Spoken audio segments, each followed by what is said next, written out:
நன்றி ஆண்டவரே. இன்றைக்கி நம்ம என்னத்தை குறித்து பேசலாம், என்னத்தை குறித்து தியானிக்கலாம், என்னத்தை குறித்து இன்றைக்கி நம்ம பேச போகிறோம் அப்படின்னு சொன்னால், ஒரு முக்கியமான ஒரு ஒரு டாப்பிக்கை குறித்து இன்றைக்கி பேச போகிறோம். அது என்ன டாபிக் அப்படின்னு சொன்னால், மனிதனுடைய ஆவிகளும் மிருகங்களுடைய ஆவிகளும், சரியா? மனிதனுடைய ஆவிகளும் மிருகங்களுடைய ஆவிகளும் அது எங்கே போய் சேருகிறது அப்படிங்கிறது நமக்கு மிகப்பெரிய டவுட்டு. அப்போ மனிதன் வந்துட்டு இன்றைக்கி அநேக மனிதர்கள் இந்த பூமியையும் மண்ணையும் பாதாளங்களையும் விரும்பக்கூடியவர்களாக இருக்கிறாங்க, சரியா? அநேக மனிதர்கள் இன்றைக்கி பூமியில் இருக்கக்கூடிய மண்ணையும், சரியா, பாதாளங்களையும் பாதாளத்தில் இருக்கக்கூடிய கிரியைகளையும் எல்லாம் விரும்பக்கூடியவர்களாக, அதில் திருப்தி அடையக்கூடியவர்களாக, அது போதும் என்று நினைக்கக்கூடியவர்களாக அநேக மனிதர்கள் இன்றைக்கி காணப்படுறாங்க, சரியா? அப்போ ஒவ்வொரு மனிதனுடைய எண்ணமும் அந்த பூமியை தோண்டுவதும், பூமியில் இருக்கக்கூடிய மண்ணை அனுபவிப்பதும், பூமியில் விளையக்கூடிய பொக்கிஷங்களை அனுபவிப்பதுமாகத்தான் அவருடைய எண்ணமும் சிந்தனைகளும் மனிதர்களுடைய அதிகமாக பெருகி வருகிறது இன்றைக்கி பார்க்கிறோம். அப்போ இந்த பூமி என்பது நாம் வாழக்கூடிய பூமிகளாக இருந்தாலும், வாழக்கூடிய இடங்களாக இருந்தாலும், எல்லா விதமான காரியங்களாக இருந்தாலும், அது பாதாளம் அப்படிங்கிற ஒரு நோக்கத்தை குறித்து சொல்லப்பட்டிருக்கு, சரியா? அப்போ பாதாளம் அப்படிங்கிற ஒரு நோக்கத்தை குறித்து சொல்லப்படக்கூடிய காரியங்கள் எதுவாக இருந்தாலும், இந்த பூமிக்கு மேல் விளையக்கூடிய கிரியைகள், விவசாயங்கள் எல்லாம் நமக்கு உடையதாக இருந்தாலும், பூமிக்குள்ளாக பூமிக்குள்ளாக இருக்கக்கூடிய கிரியைகள் எல்லாமே ஒரு பாதாளத்தை நோக்கிய பயணமாக தான் காணப்படுகிறது, சரியா? அப்போ இந்த பாதாளம் மக்களையும் ஜனங்களையும் விழுங்கக்கூடியதாக காணப்படுகிறது, சரியா? இந்த பாதாளம் மக்களை விழுங்குது சொன்னால் நம்ப முடியுமா? பாதாளம் மக்களை விழுங்குகிறது, பாதாளம் மக்களை ஜனங்களை அழிக்கிறது, பாதாளம் மக்களை மூடி போடுகிறது அப்படிங்கிற ஒரு கிரியைகள் தான் நம்ம இன்னைக்கு வாசிக்க போகிறோம், சரியா? அப்போ இந்த பிரசங்கி புஸ்தகத்தில் ஒரு வசனம் சொல்லப்பட்டிருக்கு. பிரசங்கி புஸ்தகம் 3வது அதிகாரத்தில் 20வது வசனத்தை நாம் வாசிக்கிறோம். எல்லோரும் ஒரே இடத்திற்கு போகிறது, எல்லா மண்ணினாலே உண்டாகிறது, எல்லா மண்ணுக்கே திரும்புகிறது, சரியா? எல்லாம் ஒரே இடத்திற்கே போகிறது, எல்லா மண்ணினாலே உண்டாகிறது, எல்லா மண்ணுக்கே திரும்புகிறது அப்படின்னு சொல்லி ஒரு வசனத்தை வாசிக்கிறோம். அடுத்த வசனத்தை கூட நம்ம அடுத்து வாசித்தா தெரியும். உயர ஏறும் மனிதனுடைய ஆவியையும் பூமியிலே தாழ இறங்கும் மிருகங்களுடைய ஆவியையும் அறிகிறவன் யார்? சரியா? உயர ஏறும் மனிதனுடைய ஆவியையும் தாழே பூமியில் இறங்கும் மிருகங்களுடைய ஆவியையும் அறிகிறவன் யார் அப்படின்னு சொல்லி வேதத்தில் ஒரு வசனம் நம்மகிட்ட கேட்குறார், தேவன் கேட்குறார். அப்போ இதுலேருந்து நமக்கு என்ன தெரிகிறது அப்படின்னு சொன்னால், உயர ஏறும் மனிதனுடைய ஆவி. அப்போ நம்முடைய ஆவி எங்கே ஏறுகிறது? உயர ஏறும் மனிதனுடைய ஆவி. அப்போ உயர ஏறுகிறது, நாம் உயர பூமியிலிருந்து ஏதோ ஒரு உயரமான இடத்திற்கு செல்கிறோம், உயரமான பகுதிகளுக்கு நாம் செல்லுகிறோம் என்பது தான் உண்மையான காரியம், சரியா? அப்போ இந்த பூமிக்கு மேலாக இருக்கக்கூடிய இந்த உன்னதத்தில் இருக்கக்கூடிய இந்த பூமியில் இருக்கக்கூடிய இந்த வளிமண்டலங்கள், காற்றழுத்தம், அப்போ வளிமண்டலத்துக்கு மேலே இருக்கக்கூடிய அடுக்குகள், சரியா? இந்த பூமிக்கு மேலாக இருக்கக்கூடிய வளிமண்டலங்கள், வளிமண்டலத்தில் காணப்படக்கூடிய அடுக்குகள், அதில் இருக்கக்கூடிய மேகமண்டலங்கள், அதில் இருக்கக்கூடிய வானாதி வானங்கள். அப்போ நம்முடைய சிந்தனைகள் எல்லாமே வானத்தை நோக்கியதாக சிந்தனைகளாகத்தான் காணப்படும். அப்போ கர்த்தராகிய தேவன், பிதாவாகிய தேவன் எங்கேயாவது நான் பாதாளத்தில் வீற்றிருக்கிறேன் அப்படின்னு சொல்லி எங்கேயாவது வேதத்தில் வாசிக்கிறோமா? ஒரு கடவுள், எந்த ஒரு கடவுளாக இருந்தாலும், எந்த ஒரு இறைத்தன்மையாக இருந்தாலும், கடவுளுடைய இறைத்தன்மை வந்துட்டு பாதாளத்தில் வசிக்கிறேன், பாதாளத்தில் வாழுகிறேன், பாதாளத்துக்கெல்லாம் வாங்க, பாதாளத்தை கையில் எடுத்துக்குங்க, பாதாளத்தில் இருக்கக்கூடிய மண்ணை எடுத்துக்குங்க, பாதாளத்தில் இருக்கக்கூடிய பொக்கிஷங்களை கையில் எடுத்துக்குங்கன்னு சொல்லி எந்த ஒரு கடவுளும் சொன்னால் அது பாதாளத்துக்குரிய காரியமாக தான் இருக்கு, சரியா? அப்போ தேவன் நமக்கு இங்கே ஒரு காரியத்தை சொல்லியிருக்கிறார் அப்படின்னு சொன்னால் அது பாதாளத்துக்குரியதாக இல்லை, அது உன்னதத்தின் தேவனுக்குரிய ஒரு ஆசீர்வாதம், சரியா? அப்போ உன்னதத்தில் நாம் சொல்லப்படக்கூடிய ஆசீர்வாதங்கள், உன்னதத்திற்கு உண்டான ஆசீர்வாதங்கள், வானத்துக்கு மேலாக உண்டான ஆசீர்வாதங்கள், வானத்துக்குரிய ஆசீர்வாதங்கள் அப்படின்னு சொல்லி நிறைய ஆசீர்வாதங்களை நமக்கு வைத்திருக்கிறார். சரியா? இந்த வானத்துக்கு மேலாக பரலோகம் எனப்படக்கூடிய ஒரு ஆசீர்வாதம், இது வானத்துக்கு மேலாக இருக்கக்கூடிய உன்னதங்களில் வாசம் செய்யக்கூடிய ஒரு ஆசீர்வாதம். அப்போ இந்த வானத்துக்கு மேலாக காணப்படக்கூடிய அநேக ஆசீர்வாதங்கள், நமக்கு சொல்லப்பட்ட ஆசீர்வாதங்கள் நம்மில் வரும்படியாக அநேக ஆசீர்வாதங்களை, வானத்துக்குரிய ஆசீர்வாதங்களை தேவன் வைத்திருக்கிறார்.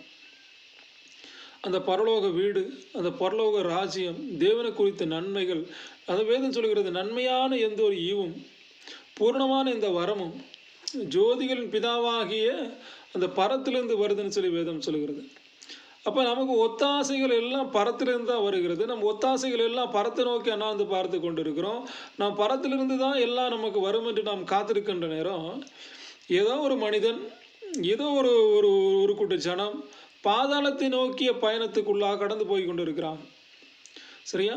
அப்போ இந்த பாதாளத்தை நோக்கிய பயணம், பாதாளத்தில் பொக்கிஷங்கள் இருக்கிறது, பாதாளத்தில் நிறைய காரியங்கள் இருக்கிறது. பாதாளத்தை நோக்கிய பயணத்துக்குள்ளாக ஒரு கூட்ட ஜனங்கள் கடந்து போகிறாங்கன்னு சொன்னால், அந்த பாதாளத்தை இச்சிக்கிறாங்க, அந்த பாதாளத்தில் விளையக்கூடிய பொருட்களை இச்சிக்கிறாங்க.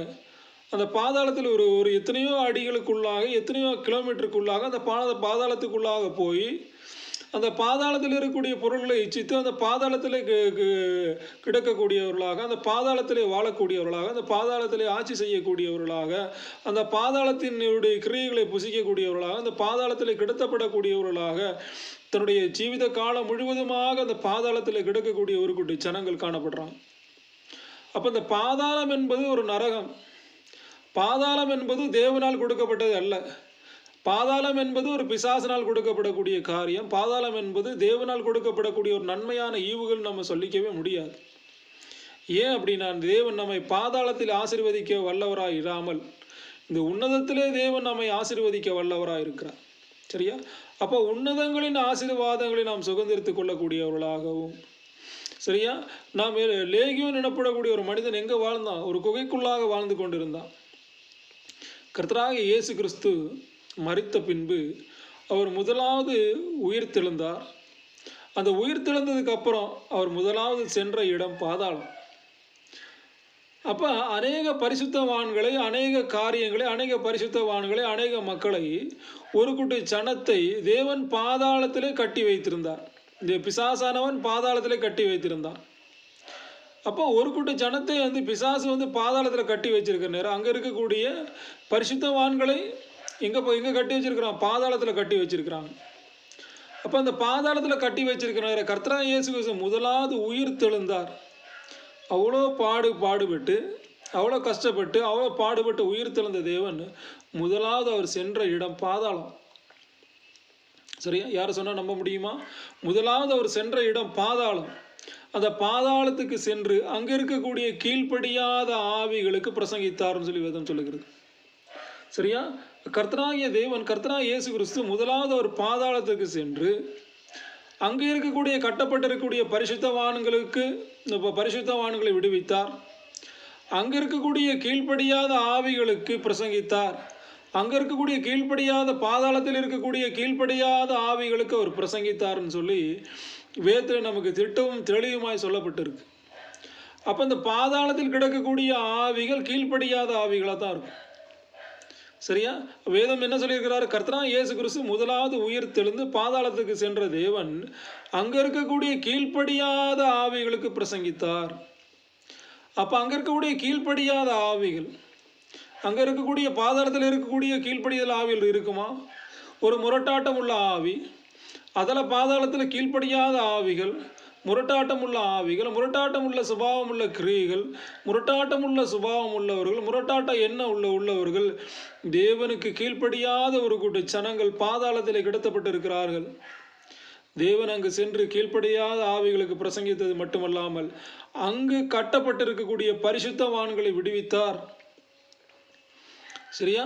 அப்போ பாதாளத்தில் கட்டப்பட்டிருக்கக்கூடிய பரிசுத்தவான்கள், அந்த பாதாளத்தினுடைய கிரியைகளை அடிமைப்பட்ட பரிசுத்தவான்கள், தேவனுக்கு கீழ்ப்படக்கூடிய ஜனங்கள் எல்லாவற்றையும் தேவன் அங்கே விடுவித்ததை பார்க்கிறோம். சரியா? அப்போ அதான் சொல்கிறது, உயர ஏறும் மனிதனுடைய ஆவியையும் தாழே பூமியில் இறங்கும் மிருகங்களுடைய ஆவியையும் அறிகிறவன் யார்?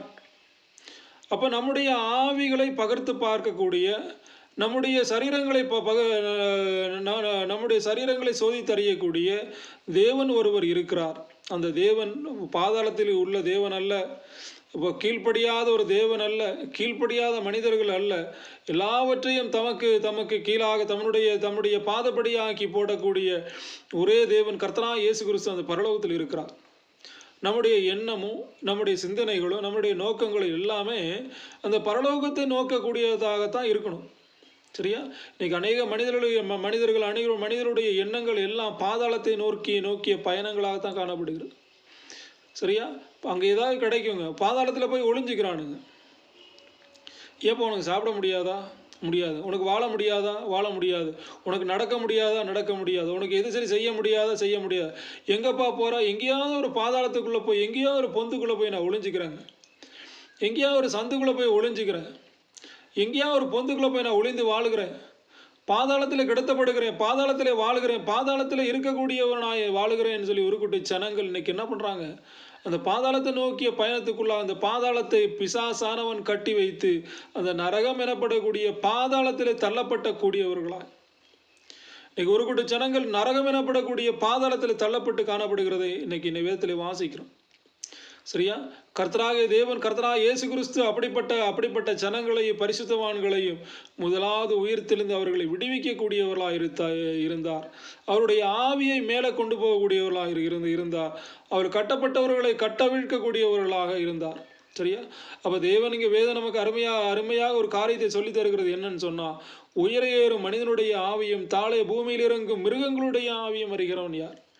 ஒரு நாய் மரித்து போனால் அடித்து பூமியில் புதைச்சிருவாங்க.